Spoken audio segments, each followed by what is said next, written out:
Welcome to Scrolling to Death. I'm Nikki, and today I'm here with the founder and CEO of the Center for Countering Digital Hate, Imran Ahmed. Welcome, Imran. Hi, nice to meet you. Nice to meet you too. So, first, can you tell us about CCDH? Sure. Well, the Center for Countering Digital Hate is about 4.5 years old. We're an organization based in Washington, D.C., but with offices in London, and we're opening one in Brussels and in LA this year.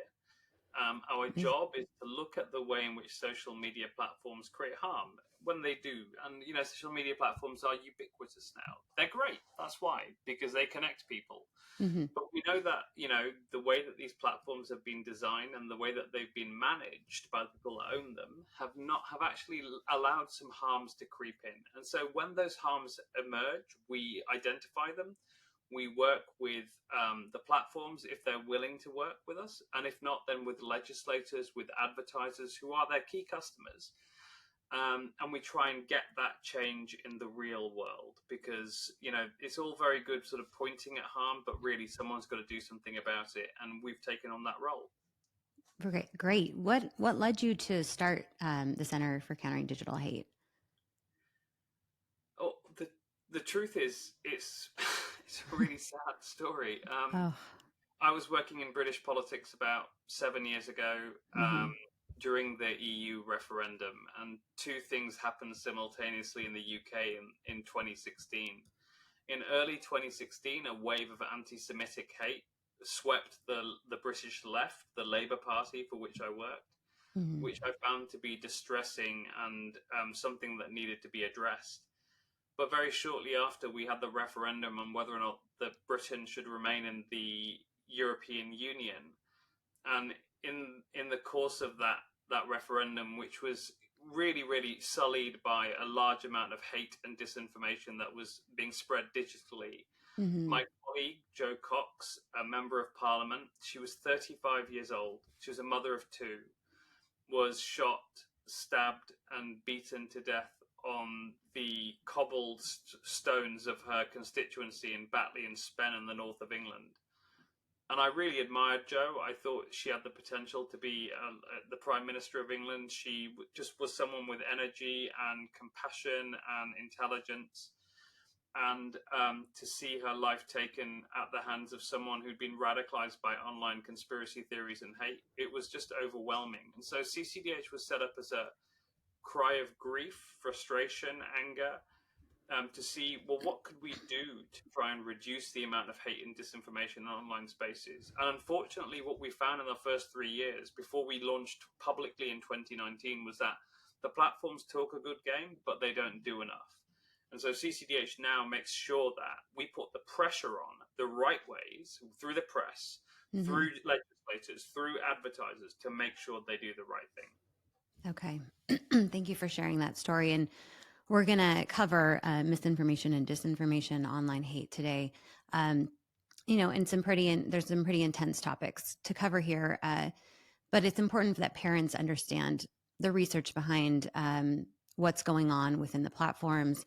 And the goal here at Scrolling to Death is to educate parents so that we can make safer decisions on the family level as well. And so parents like me often feel a lack of control. We feel confused about what our kids are accessing, what these platforms are doing to our kids, and how to prepare our kids to use technology safely. And a lot of the harmful content and the way the platforms are built is out of our control. It's platform design, delays in legislation. But what I hope we can do today is learn from you on what the studies that you've done, the experience that you have, and drill down on educating parents and highlighting where harms lie, where we can get educated and can take some control. So, Imran, let's start with the fact that specifically teenage social media use is still on the rise, despite studies showing how it affects their mental health negatively. There are powerful stats around the time they're spending and strong indications of addiction. So let's talk about the addictive nature of social media for our younger kids. And on a recent panel, I'll quote you, you stated, people think that social media gives them more of what they want, and social media doesn't give you more of what you want. It gives you more of what it wants you to like. It gives you more of what keeps you addicted. So, can you expand upon the addictive nature of these platforms? Sure.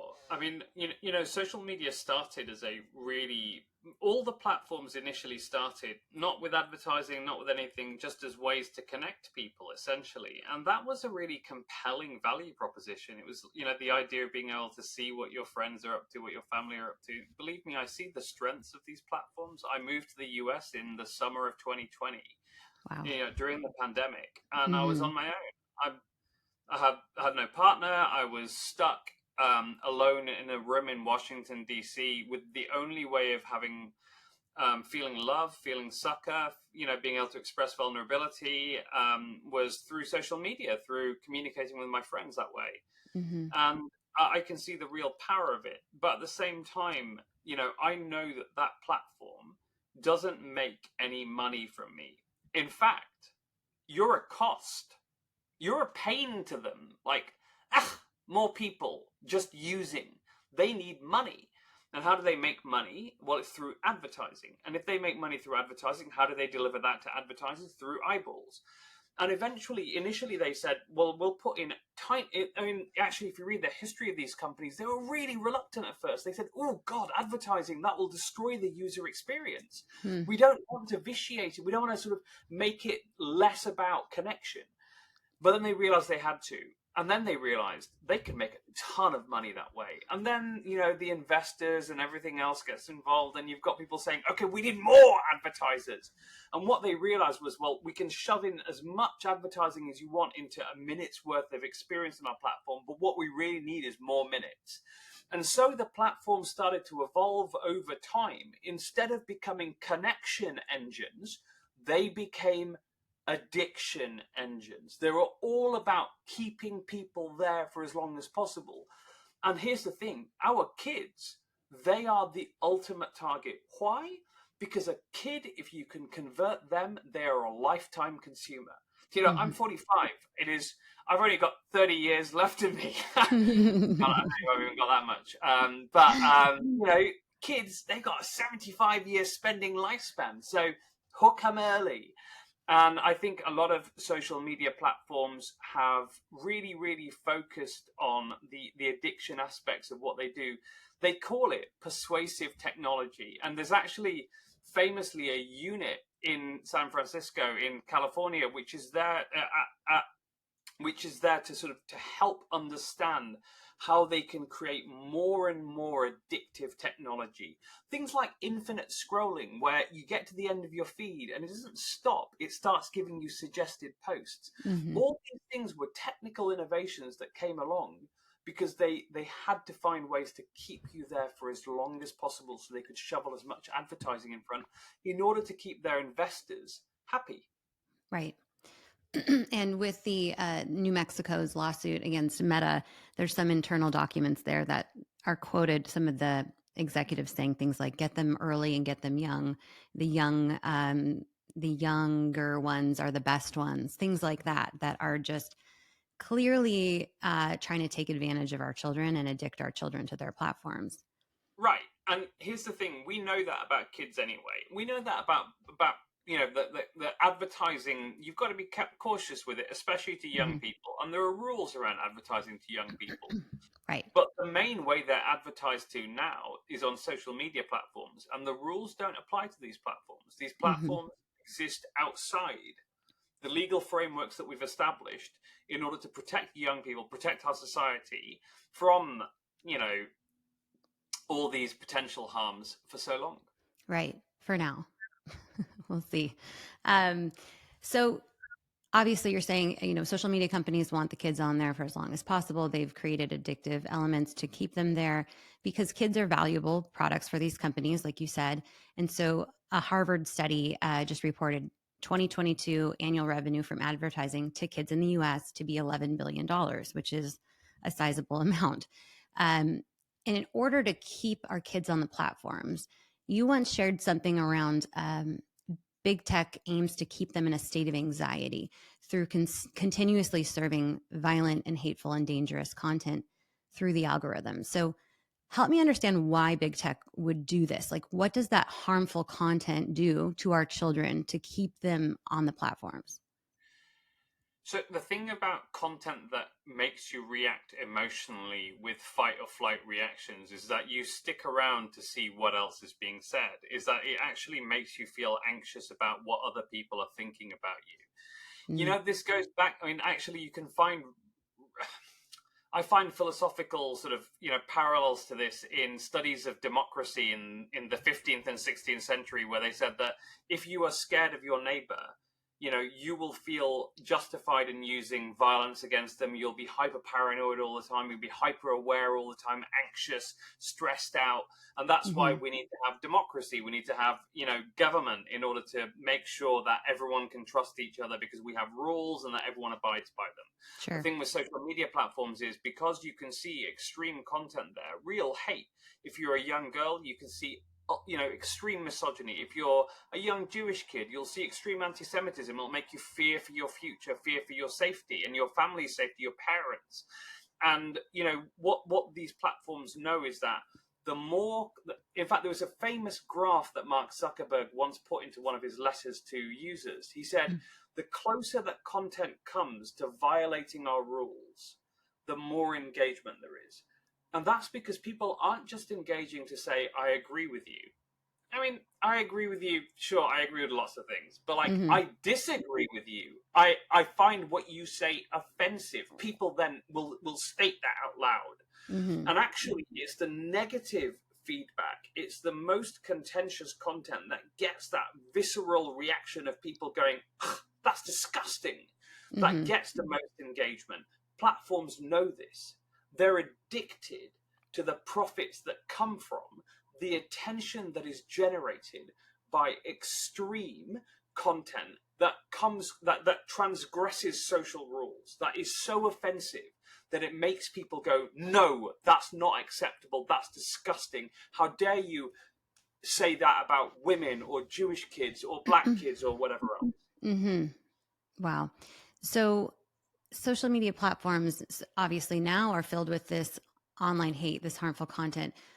What do parents, so with CCDH, you've studied this, what do parents need to know about the online hate that's occurring on the platforms?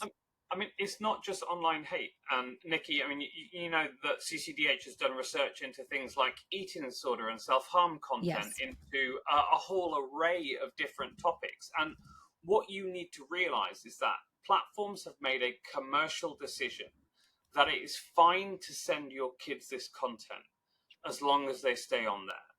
And I can say that this commercial decision's been taken. At this point, I think it's irrefutable that someone has made a decision to do that, because they have known of this problem for so long and failed to act on it that they cannot help at this point be held negligent in their culpability for these harms.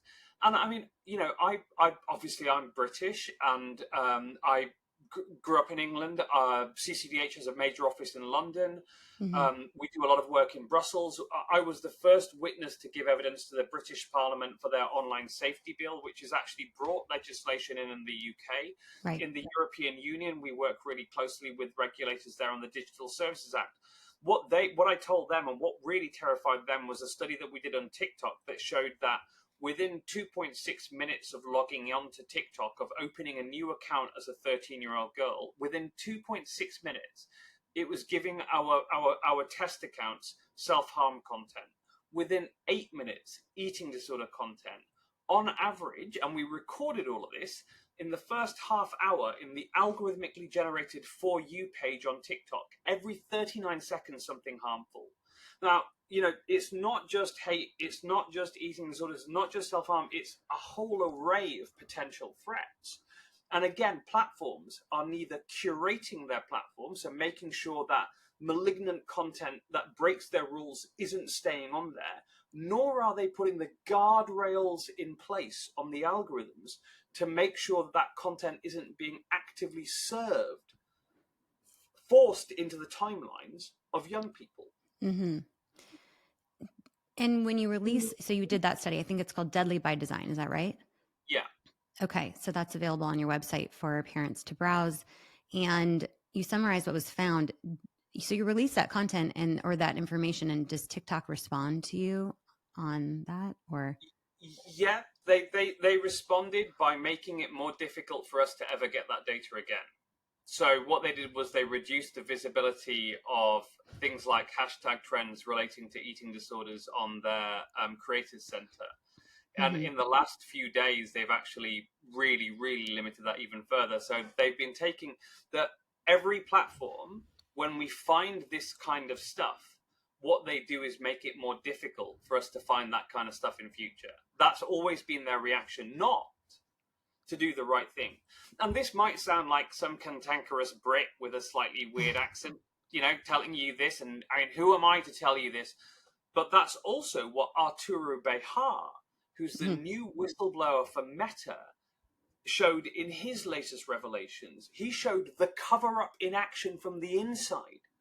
So we Mm-hmm. have evidence from the inside and from the outside that they're reacting to harms not by saying we'll do something about it. It's our moral duty to protect the children, not just of America but around the world. They're saying, okay, wherever we've got that data, burn it. Great. At the expense of our children, and you kind of touched on this. How are the executives at these companies who have children of their own? Um, I assume most of them. How are they morally moving forward in this space? Like, how aren't there more whistleblowers? Why aren't there more people standing up against this? Well, I mean, it's funny because you ask those executives whether or not they let their kids use these platforms, and Mm-hmm. they would say, they would horrified no. Correct. Um, and we, my wife and I, we talk about this all the time. Mm-hmm. What are we going to do? And when they get Mm-hmm. to that age, and it's like, I'm not doing it. I've just been texting with an expert who's like, how do I persuade my 13-year-old daughter who's just demanded that she can download TikTok, that she, but that she needs to use it in the correct and healthy way. And these are experts we're talking about. The problem is that with a systemic problem, it's really difficult for individuals to take action to solve the problem. What you've got to do is find a way to live with that problem, to Mm-hmm. mitigate it, and try and put the support around a child in place. So, I mean, how do these executives, do this? Why do they do this? I think it is a really hard question to answer. I used to a friend of mine, in fact, and I come from, I used to work for the British Labour Party, which is on the left, the party Mm-hmm. of Tony Blair. Mm-hmm. But one of my closest allies was a conservative former cabinet secretary who'd worked for Margaret Thatcher, a guy called Lord David Young. And David was very elderly at that point, but Mm-hmm. he and I used to talk about the business ethics of it. Now, he's Jewish, and in Leviticus it's laid out like the rules of doing business. Like in the Old Testament, you've got this incredibly thought out set of really detailed rules on fair weights, fair measures, an honest way to do business. And he just said, I think that the problem that we have now is that you've got executives who are more worried about, who are so disconnected from the real world, from real society, Mm-hmm. they're so wealthy beyond imagination that they can't imagine the lives that we have to live. Mm-hmm. And the lack of resources that most parents have, and believe me, that me and my wife have, to Mm-hmm. deal with these sorts of problems, that that it's just not it's not the real world to them. They're just thinking, well, that's surely everyone has what I has. And this is what happens when you have a small coterie of very, very unimaginably wealthy executives in charge of a very small number of companies, Mm-hmm. but where there's a real lack of competition, who are constantly reinforcing each other's arrogance and indifference. Mm-hmm. And unfortunately, the people that they are exploiting are our children, yours and mine. Right. And so my children are 8 and under. So I have a little bit of time before they're going to start asking me for phones and social media. But, what did you tell your friend in that instance about how do I approach my 13-year-old? Because they are saying all my friends are on Snapchat, all my friends are on TikTok. And that pressure must be strong because most parents give in. I mean, the advice that we have on this is actually on we've got a separate website for this, protectingkidsonline.org, Yes. which and there we've got a parent's guide that I wrote with a man called Ian Russell. So Ian is one of the nicest human beings I've ever met. His daughter Molly was 14 when she took her own life because of content that had been recommended to her and amplified to her on Instagram and Pinterest. Ian and Molly are English, and a coroner's court investigated her death and named Pinterest and Meta as being respondents in that case. What they found was that she had been served so much material so frequently about self-harm that it had normalized in her mind the idea that if you hurt inside, you should hurt yourself on the outside. That it made her think that was normal. And she had been bearing that burden in secret away from her father, even though they had regular discussions about social media. They weren't doing it in that sort of structured way.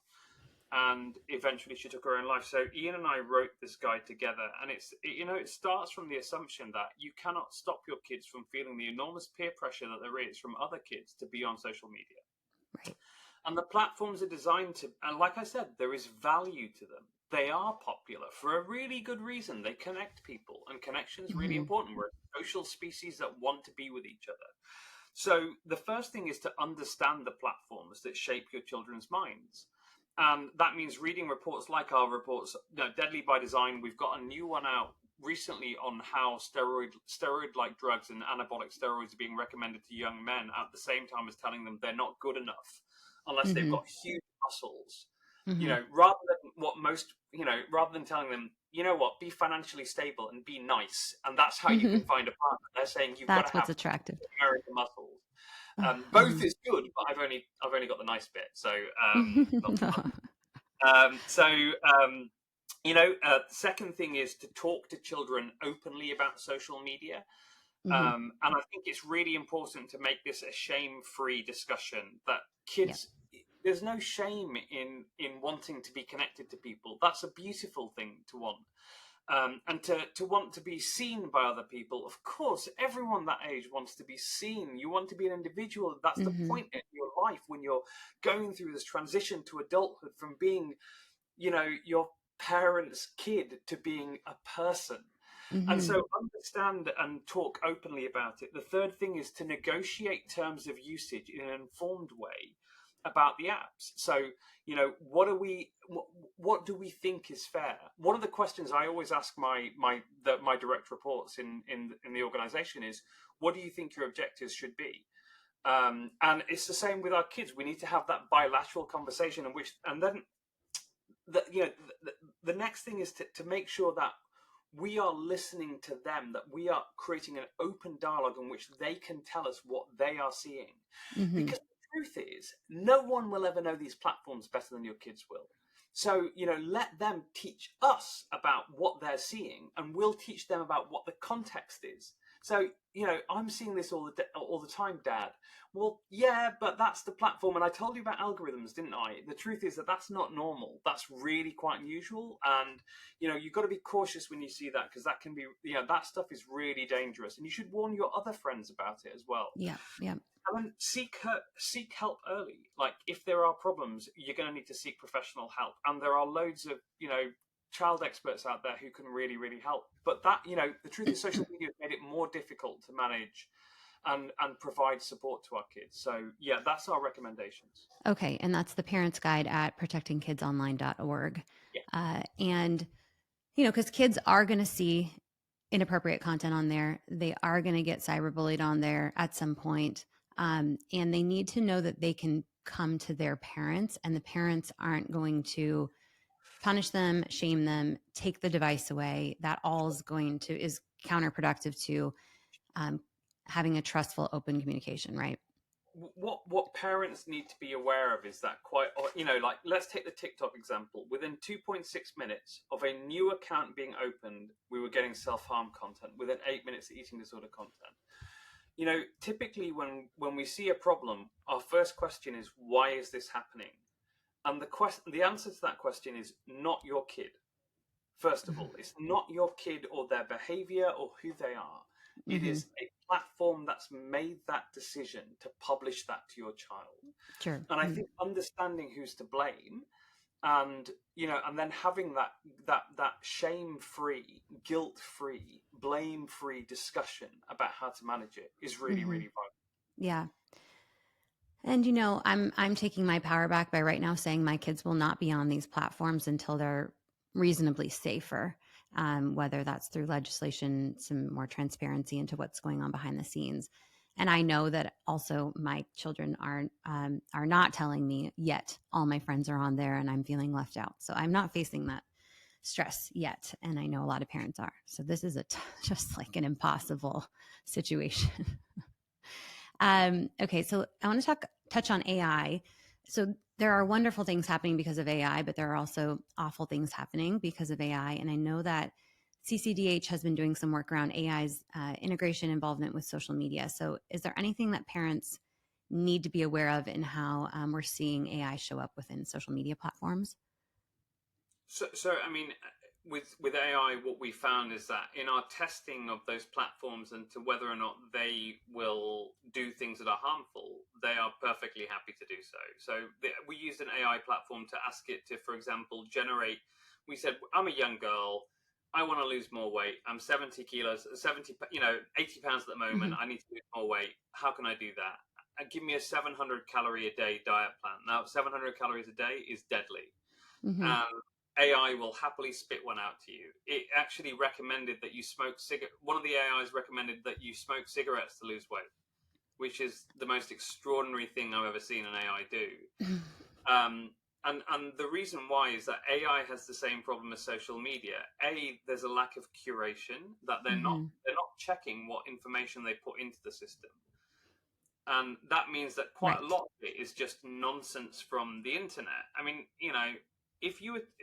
that's why we go to school. Is like we go to school because if you just listen to every bit of nonsense that was being spoken, say on the street in front of you, you wouldn't learn anything. You have to have a structured learning experience. And with Mm-hmm. kids, what they're being given is bad information. The second thing is a lack of guardrails. So when those platforms are used, they haven't put into place the intelligent guardrails that are required to make sure that they're not pumping out dangerous disinformation or stuff that might be harmful.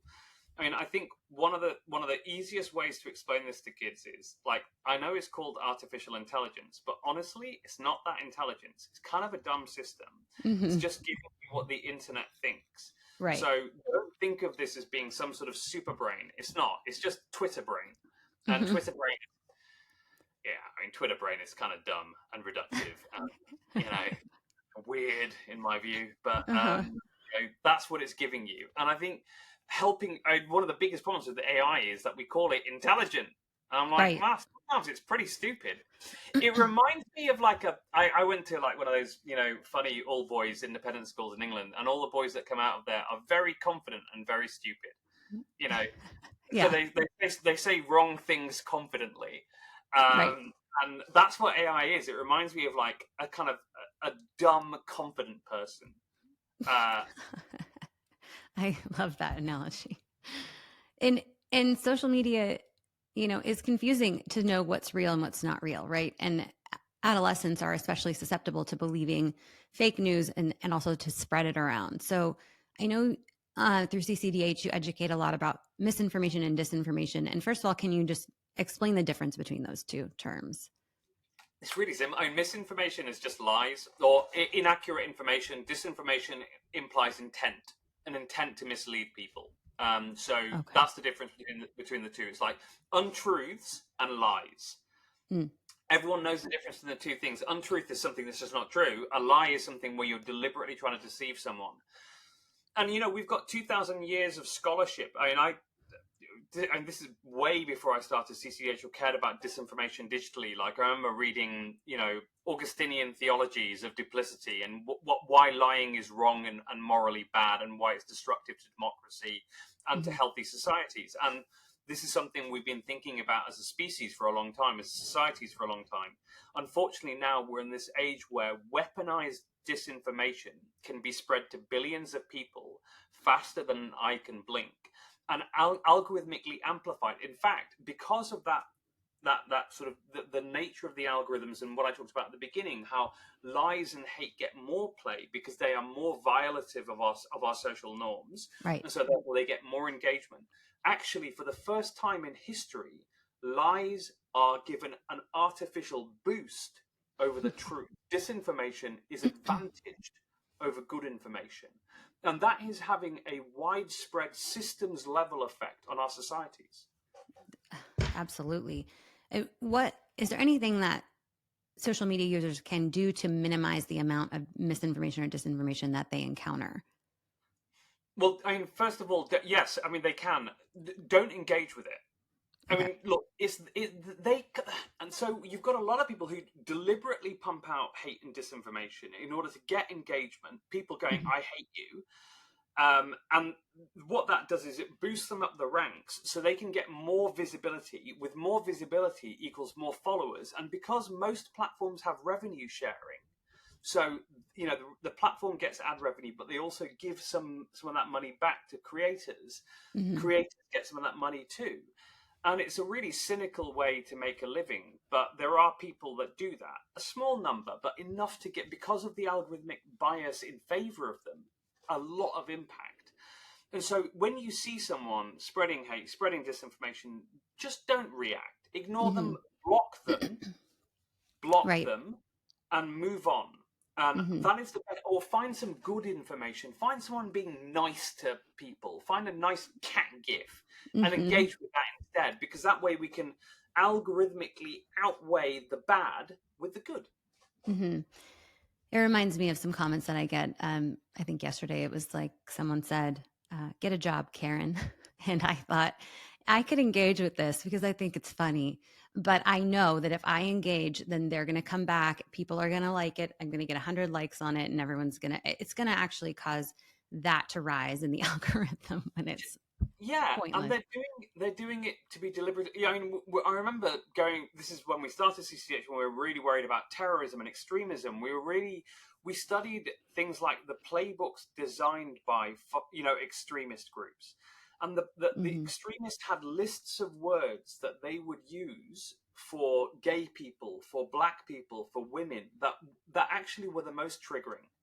And Mm-hmm. Karen is one of those because, yes, there was a Karen somewhere in New York, right? But, you know, using that is actually a really horrible thing to say to someone. It basically says you're racist, Hmm. you're stupid, you're thin-skinned, you're the kind of person that breaks the law in order to hurt black people. It's a Mm. horrible thing to say. Yeah. In the same way that, my family background is Muslim, like, my parents are anyway.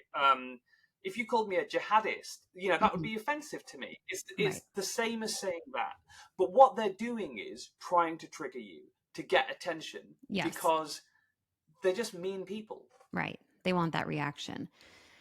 I think too, something that comes up for me is for your kids, if they're going to have social media feeds and scrolling, I think following profiles like CCDH, following profiles like the Alexander Neville Foundation, who I interviewed Amy Neville yesterday, who's leading the charge on the group of parents who are suing Snap. And her son died from a laced pill that he bought through Snapchat. But they're putting out amazing information that's educational and actually educate. It's okay to educate these teenagers on the harms and let them see, right, that the studies and the stories in their feed too. And I think it's reminding them that it's affecting their friends too. And Mm. the truth is that our addiction to these platforms is harming an entire generation. Mm-hmm. I mean, some of the research that we've done looking at, for example, conspiracy belief shows some really worrying trends that 14 to 17-year-olds in both the Mm-hmm. US and UK have higher levels of conspiracy belief than adults. And that's the Mm-hmm. first time that's happened. It used to be kind of your crazy uncle that sits there and talks about conspiracy theories at at Thanksgiving, and you're like, there's old crazy Uncle Jim again. Um, and now it's our kids, and the reason for that is because we've literally saturated them. We've dipped them into an information ecosystem, a world of information which is chaotic, in which you Mm-hmm. can't tell truth from lies. Now, one of my colleagues, she grew up in the Soviet Union and then moved to Maryland when she was like 5 or 6 or something, and she's Mm-hmm. now a PhD in political economy. She's a super genius, but Mm-hmm. she was saying that the reason why the Soviet Union destabilized your sense of reality, of truth or lies, was because when you basically can't tell the truth from untruth, Mm-hmm. you give up. And when you give up, you hold on to the only thing that seems stable, and that in the Soviet Union was the leader. Mm-hmm. And actually, it's making our kids more apathetic about democracy, about science, about all the things that have made our societies so successful, and Mm-hmm. is undermining our future. What a terrible sort of legacy to leave for them. Not just a physical ecosystem with, say, things like climate change that is getting worse and pollution, but also an information ecosystem that makes it more difficult for them to have hope, to know what truth is, what is Right. real, what is not. Right. And issue one is doing a great job at highlighting how all of this is affecting our democracy, and they would be a good follow as well. uh, okay, so let's talk about. So this is a systemic problem that's been developing for dozens of years. So how can society even start to solve the issue? How long will it take? By the time my kids, in 5 years when they're asking for TikTok and Snapchat, like, will they be gone? Like, what? How do we fix this? So I think that the problem will be different and will be mitigated to an extent already, because Mm-hmm. so what we recommend at CCDH about 2 years ago in June 2020, Mm-hmm. we brought together lawmakers from June 2022, Okay. lawmakers from the US, UK, Canada, Australia, New Zealand, and the European Union. Mm. And so, some of the biggest global democracies, and also all of us allied nations, and said, well, what do we know that what do we think the problem is, and how can we solve it? And what's the minimum things that we need to have in place in order to be able to sort of to make sure that social media doesn't become too wildly unaligned Mm-hmm. with the public good. Mm-hmm. And we came up with what we call a STAR framework. So it's 4 parts. The Mm-hmm. first part is safety by design. So you need to create both the legal requirements and a culture of platforms thinking about safety as they're designing their platforms. The second is transparency of the Mm-hmm. algorithms, transparency of the advertising, transparency of their content enforcement policy. So what's your rules and how do you apply them?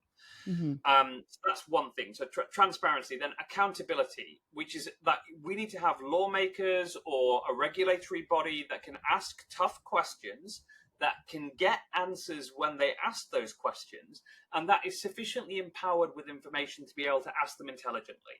Mm-hmm. And the final thing that we need is shared responsibility. So with any other industry, if you cause harm to someone and you're negligent, you can be held liable, right? Sure. So if Mm-hmm. I ran a deli in New York and if I poisoned 30 of my customers because I didn't bother about, health, or, where I was putting my cutlery or whatever else, I could be fined for that. I could be in Mm-hmm. trouble. I could be sued for it.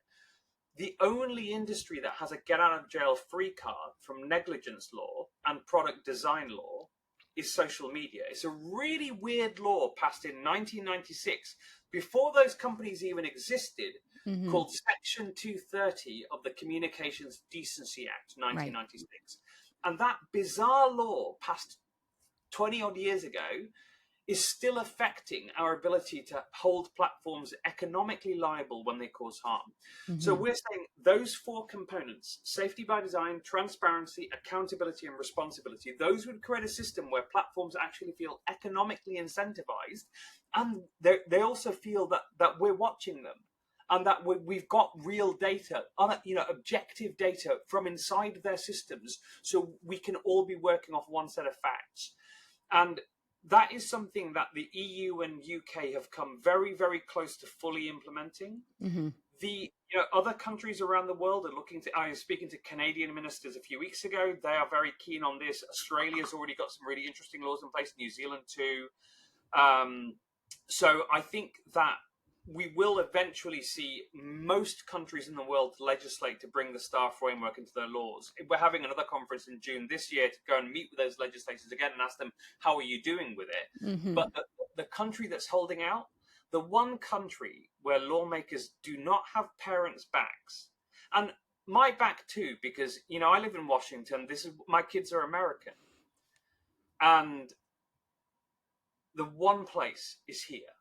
You know, our lawmakers spend so much time bickering about so much. There is so much content produced by them, and yet they can't sit down and actually pass a law on something they actually all agree on, because there's bipartisan consensus on this. We need all these Right. four parts. Everyone agrees. You know, Lindsey Graham and Elizabeth Warren have got a bill on a FCC for social media, so the accountability bit, transparency, the laws that California has brought into place, shared responsibility. Both the one thing that both Joe Biden and Donald Trump completely agree on is that we need to reform Section 230.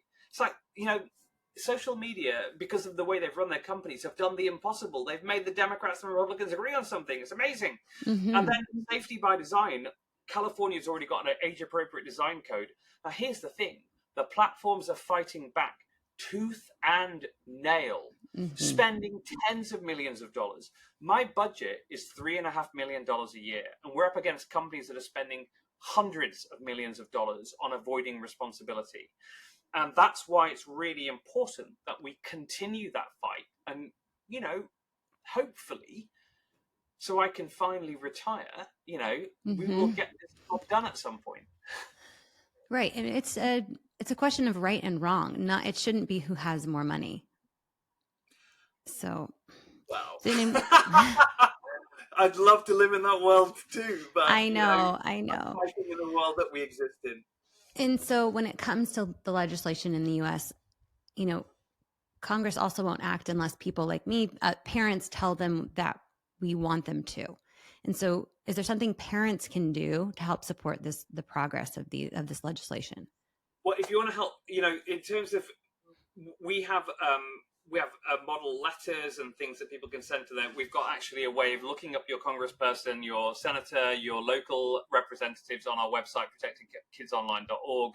Okay. But, you know, every time you speak to a lawmaker, or you get the chance to communicate on social media to them, just tell them, I'm a parent and I want you to do something about this problem, because right now I feel that you've abandoned us. And that's the truth. Congress knows, and yet they refuse to act. And it's time for them to hear from as many parents as possible. And there ain't no one more powerful, their voices, than parents, than moms especially, in America today, that we aren't going to have your back. You're not going to have, you know, our vote unless you have our back. Right. Unless you vote to protect my kids. Right. And I'm going to protect my kids by not allowing them on the platforms, at least not when they're 13. And so I think this is likely impossible. But if as a society, we all decide that that's not safe, those platforms are not safe for our 13, 14-year-olds, maybe we say 15, 16, they have a little bit more maturity to be able to understand what they're seeing and make smarter decisions. Whatever that age may be that we just decide is better, that's more important to me and gives some control back to the parents. And I know that's impossible to implement, but... And I agree with you, but I mean, you know, the thing that I'm aware of is that, for example, the age at which you're most likely to have an eating disorder is 21. That's the modal age in frequency of eating disorders. So yes, it's important to pass kids legislation. It's important to protect our kids and to have those conversations with them. But we do need systems level reform, because unless we force these platforms to have to feel liable for the harm that they cause, to have transparency so we can see what sort of content are you pushing to young girls who are still in that critical phase when they're developing their sense of self. Right. You know, we will continue to have these problems throughout our society. Right. Okay. So protectingkidsonline.org, there's Parents Guide, there's information on how to reach your state senators and let them know that you're a parent and you want some more support around this. Yep. And Imran, is there anything else that you would like to share with parents who are listeners? We covered a lot, but... No, I mean, please, you know, stay in touch, and you can always reach out to us on social media or by emailing info@counterhate.com. tell us about the challenges you're facing, and if we can find ways to meaningfully add research, produce systemic research that leads to systemic change, but that's informed by your experiences. That's what we're here for. Okay. So let me close out. There's nothing more important than the health of our kids and the next generation. And on behalf of parents, we're grateful that we have people like you and your team supporting us through your research and through your advocacy. And to the listeners, thank you for tuning into this episode of Scrolling to Death. If you have any questions for myself or Imran, please reach out. And Imran, let's stay in touch as well. Thank you for being here. Thanks, Nikki.